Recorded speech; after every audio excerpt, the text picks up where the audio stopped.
Address, and now it is time for the special address. I humbly invite on stage to address this august gathering, Honorable Justice Surya Kant, Chief Justice of India. Could we please have you on stage? Let's please have a loud round of applause, ladies and gentlemen, for the Chief Justice of India.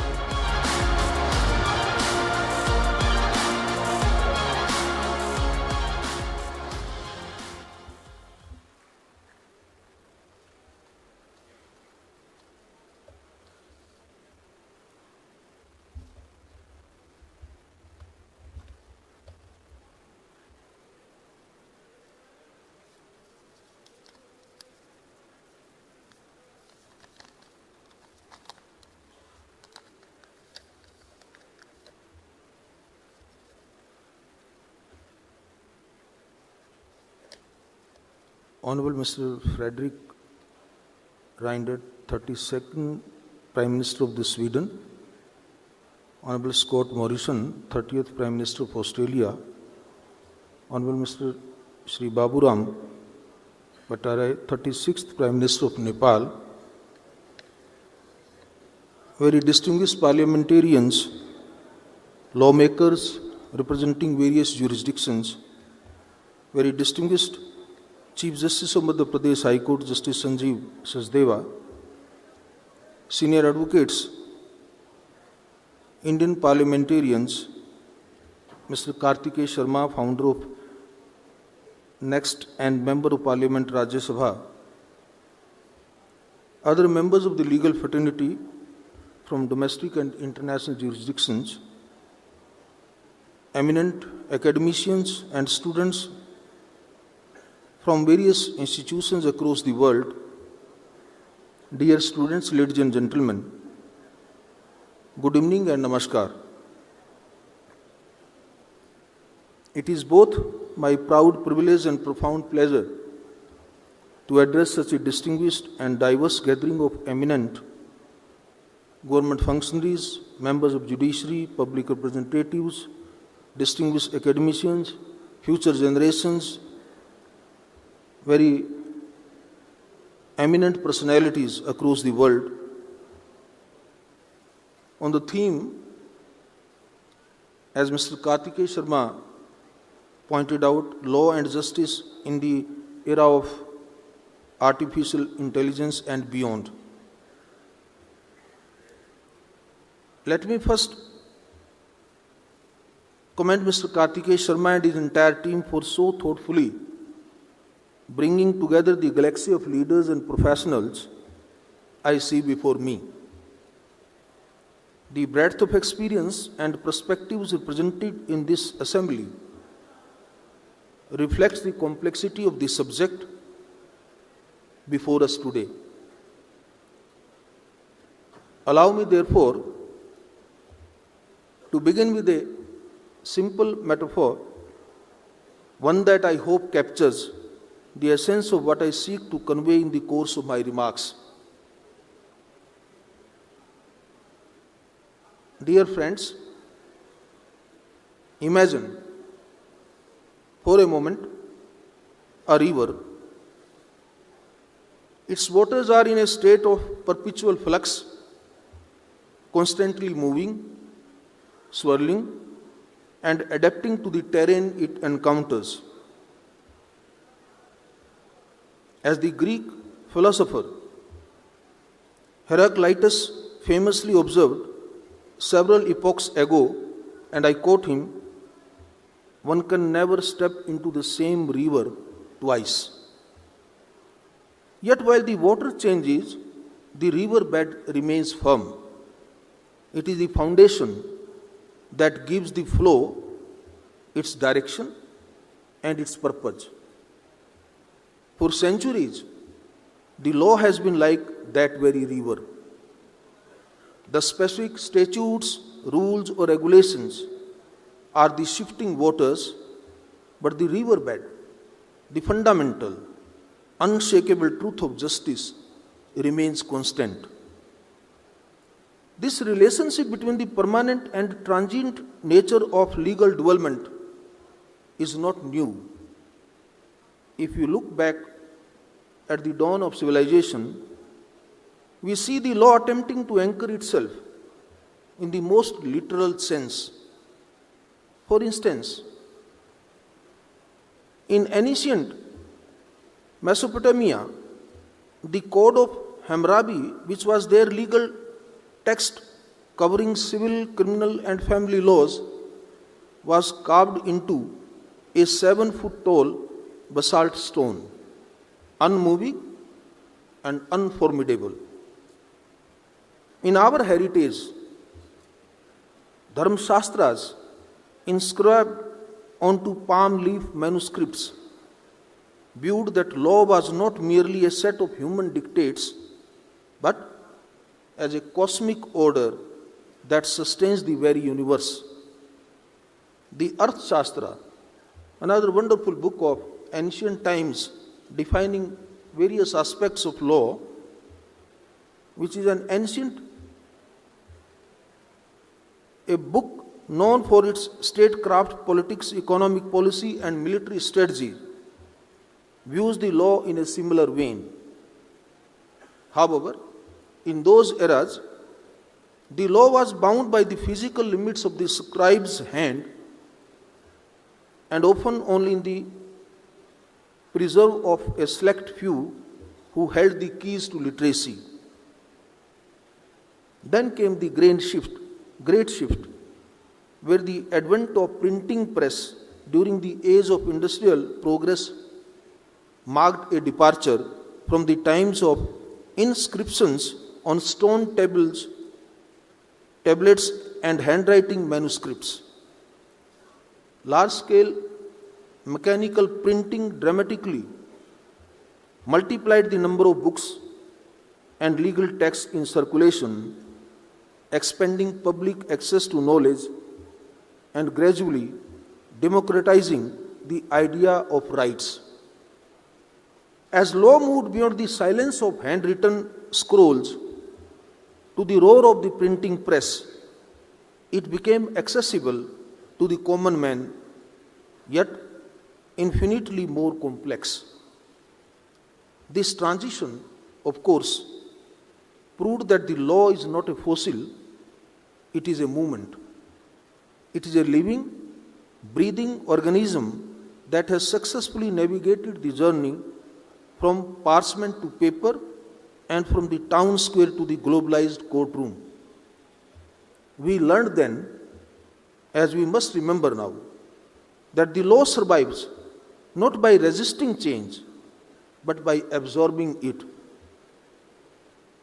Justice Benjamin Cardozo, one of the most eminent jurists, therefore very aptly put it. He said, and I quote, "Law never is, but is always about to be."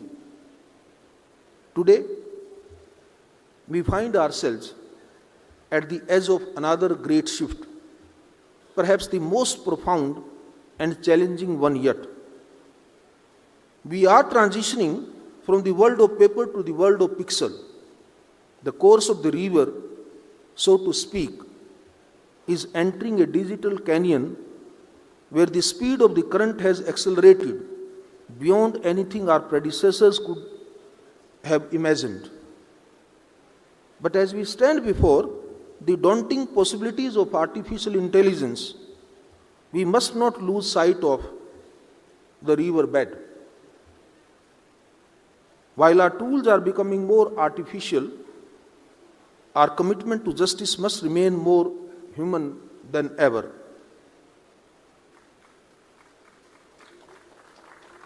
In the Indian context, this transition has resembled less a cautious reform and more a quiet yet transformative shift. It was only a matter of time before our halls of justice, long recognized by the rustle of paper and the weight of physical dossiers, began to accommodate the silent and instantaneous flow of digital data. Today, technology forms the very pulse of our institution. The e-courts project stands as the cornerstone of the metamorphosis From the automation of filings to the use of artificial intelligence in research and analytics, technology today permeates every layer of legal functioning.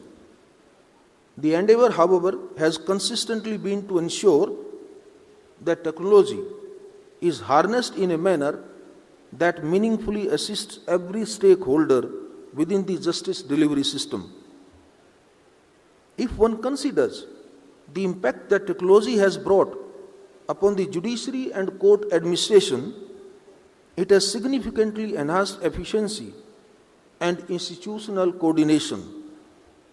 Case management systems, electronic registers, and digital filing platforms now allow the life cycle of a petition to be tracked across the country, enabling us to identify systemic bottlenecks and areas where the process moves more freely. The National Judicial Data Grid stands as a notable example of this foresight. Not long ago, a notion of a real-time public dashboard displaying pendency across thousands of court complexes would have seemed improbable. Yet, today, it is a living reality that reminds us that while the waters of technology are rising, we have spent years carefully building the vessel that will carry us through them. For members of the bar, the integration of technology presents both challenge and opportunity. Automation has reduced the burden of routine clerical work, enabling practitioners to devote greater attention to client engagement, legal strategy, and drafting. Lawyers today benefit from access to sophisticated legal databases, AI-assisted research tools, and extensive digital libraries that earlier generations could scarcely have imagined. In fact, advocates practicing in smaller towns and rural regions are no longer constrained by the logistical disadvantages that once set them apart from their metropolitan counterparts. Finally, when we turn to the most important stakeholders in the judicial system, the citizens themselves, technology has opened doors and were difficult to access. Online grievance portals, virtual lok adalats, and digital legal aid services have now brought the justice system closer to the common citizen. Litigants are now able to track the progress of their case online, access essential legal information, and in appropriate matters, they can resolve disputes through digital mediation. The experience of virtual hearings illustrates this transformative vividly. By conducting millions of hearings through video conferencing, the Supreme Court of India, the High Courts, and also the district courts at the grassroots level have very successfully demonstrated that the authority of law is not diminished by a digital interface, provided the quality of deliberation remains uncompromised. For many marginalized groups, including women, the elderly, and the persons with disabilities, the shift proved especially significant as the journey to a courtroom had often been a formidable barrier for them. The practical effects of these reforms are visible today. A citizen in Kashmir, Kerala, or Nagaland can approach the Supreme Court of India without the necessity of being physically present in Delhi and may participate in proceedings virtually whenever required. Indeed, a third of the matter before my court are now conducted virtually, reflecting a meaningful reduction in geographical barriers, litigation costs, and obstacles to accessing justice. Further, the live streaming of court proceedings now allows citizens to participate and observe how the court engages with arguments and how judicial deliberations unfold. This measure has strengthened transparency, fostered a more informed public understanding of the judicial process, and helped dispel the misconception that the judiciary functions behind closed doors. More recently, the Supreme Court E-Committee has initiated Phase 3 of the E-Court projects, which has formally begun the process of digitizing the entire court record and making e-filing and e-payments a reality across all court complexes in the country.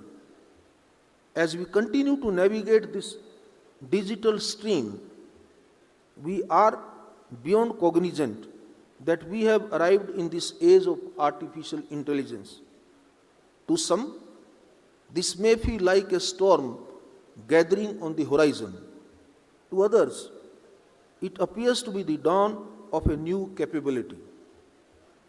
But my dear friends, in the world of law, we must remember an old piece of wisdom that says, and I quote, "You cannot stop the wind, but you can build windmills." Our task is thus not to retreat from this advancement, but to harness its energy into a structured, responsible framework that serves the ends of justice. Within the Indian judiciary, this transition is already reflected in several pioneering initiatives that are setting important benchmarks. One notable example is the software known as SUVAS, that is Supreme Court Vidhik Anuvad software. This is an artificial-driven translation tool that advances the core objective of access to justice. In a country as linguistically diverse as India, the language of the law has often posed barrier. SUVAS, the software which I am talking, seeks to bridge this divide by translating complex judicial decisions into 16 regional languages. In doing so, it enables a farmer in rural Tamil Nadu or a small trader in West Bengal to read a Supreme Court judgment in their own mother tongue and understand the reasoning that underlines it. As of early 2026, the system has expanded to cover nearly all scheduled languages, transforming the promise of wider legal accessibility into a practical reality. Another software, Space, we have introduced. That's a Supreme Court portal for assistance in courts' efficiency. Presently, it is at the experimental stage of development, and it is intended to enhance judicial efficiency through the use of advanced analytical tools. The system is designed to sift through vast volumes of precedents, statutes, and factual records within seconds, identifying relevant material that might otherwise require weeks of human effort to locate. In this manner, technology assists the judicial process by enabling more focused and informed deliberation. Looking to the immediate horizon of 2025 and 2026, the judiciary is preparing to introduce a new generation of specialized system, including Digital Courts 2.1 and LegRaw. LegRaw is envisioned as a legal research and analytical assistant designed to support judges in navigating complex legal materials with greater ease. Digital Court 2.1, on the other hand, incorporates features such as voice-to-text transcription and translation tools to assist in the dictation of orders and judgments. At the same time, newer e-filing modules are being developed with AI capabilities that can detect technical defects at the point of submission, such as missing annexes or inconsistencies with pleadings. This preliminary screening ensures that by the time a matter reaches the judge's desk, the record is structured, complete, and ready for judicial consideration rather than clerical correction. Keeping in mind the rapid pace at which artificial intelligence continues to evolve, we have also established the Supreme Court Artificial Intelligence Committee, headed by one of my colleagues, and Justice Sanjeev Sachdeva, sitting in the distinguished audience, is one of the senior members of that committee, to guide the responsible adoption, development, and deployment of AI tools across the Indian judiciary.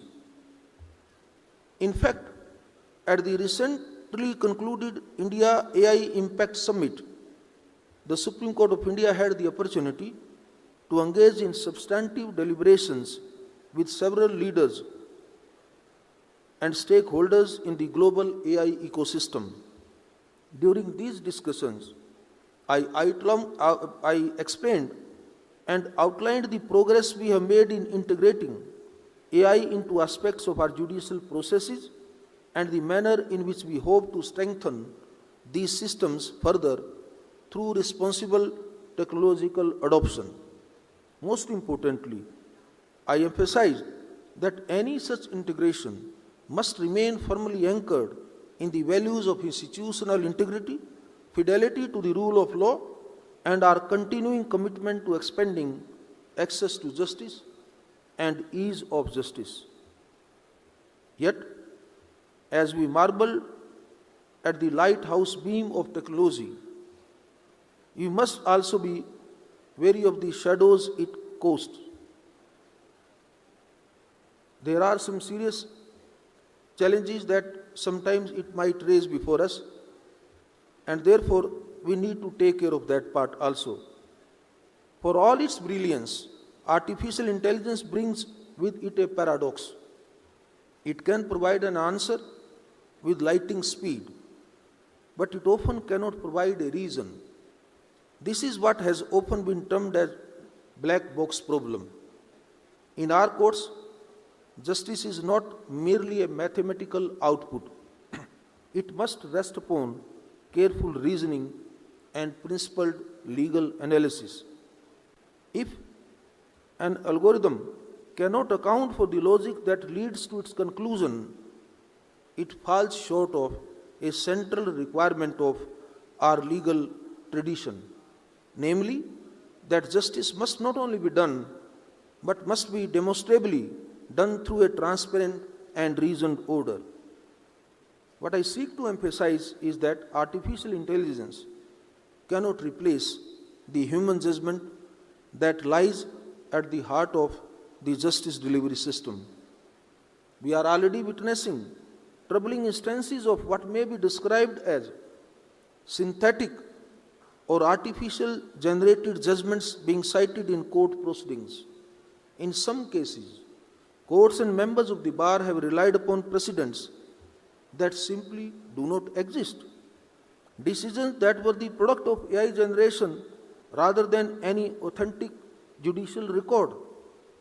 In such situations, we have made it clear that reliance on fabricated authority cannot be treated as a mere lapse in research or decision making. Rather, it constitutes serious professional misconduct. These developments serve as an important reminder. When artificial intelligence can undoubtedly assist in streamlining processes and handling large volumes of information, it lacks judgment or consensus. It may replicate the form of law, but it cannot comprehend its spirit. Ultimately, the human judge remains the final and indispensable guardian of truth within the justice system. Therefore, to navigate these challenges, we must pursue a responsible path that treats technology not as a master, but as an instrument in the service of our twin objectives of access to justice and ease of justice. When I talk of access to justice, I mean to that access ensures that a citizen can approach the law without undue barriers, while ease ensures that the legal process, once approached, is not an impenetrable labyrinth. This requires a human-centric framework in which routine and mechanical tasks are entrusted to technology, allowing the moral and interpretive dimensions of adjudication to remain firmly within human hands. Artificial intelligence may assist in sorting of documents or scheduling of hearings by relieving the system of these administrative burdens. It enables judges to devote their full intellectual and moral attention to the more complex questions before them, where careful reasoning, context, and human sensitivity remain indispensable. It is evident that the courts of tomorrow will be both technologically advanced and deeply anchored in enduring legal values. We are moving forward what may be described as a smarter court where tradition and innovation exist in careful balance. Ultimately, ladies and gentlemen, artificial intelligence may eliminate patterns within vast oceans of data and assist in navigating complexity. That responsibility remains with the judge. In that sense, technology enhances the judicial process, but it is human wisdom that ultimately gives its direction. As we journey into the horizon of artificial intelligence and beyond, let us revisit the picture I asked you to paint in the beginning. Imagine the law and artificial intelligence as two mighty rivers, one ancient, flowing with the wisdom of centuries, and the new, swift and shimmering with the reflections of boundless data. At first, they run on separate courses. The old river meanders with caution, the new rushes with youthful vigor. But inevitably, they meet, intertwining in a vast confluence where currents of tradition and innovation both swirl together. If we guide their merging with care, their waters will carve a single channel, a river that carries both reason and morality, logic and empathy, flowing steadily into the ocean of justice. It is in this union, neither stagnant nor reckless, that the future of the law will find its enduring and everlasting strength. Thank you very much. Thank you for inviting me and giving this opportunity to share my views with all of you. Jai Hind, Jai Bharat. Thank you very much. Just request you to, sir, stay on stage for a brief moment, as I also call on stage founder NXT and Member of Parliament Rajya Sabha Kartikeya Sharma ji to please join the Honorable Chief Justice of India on stage.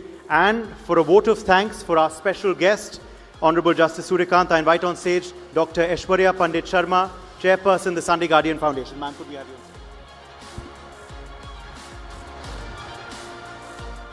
Namaste. I would like to thank Honorable Chief Justice of India, Justice Surya Kant, for taking out time from his hectic schedule to grace the NXT Conclave.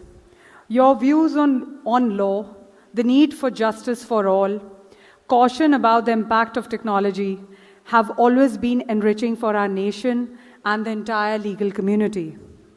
We are honored to have you share your views. Your humility and record of service is an inspiration to many. Once again, I would like to thank Honorable Chief Justice of India, Justice Surya Kant, for gracing this occasion and blessing us on behalf of the NXT Conclave 2026. Thank you. Namaste.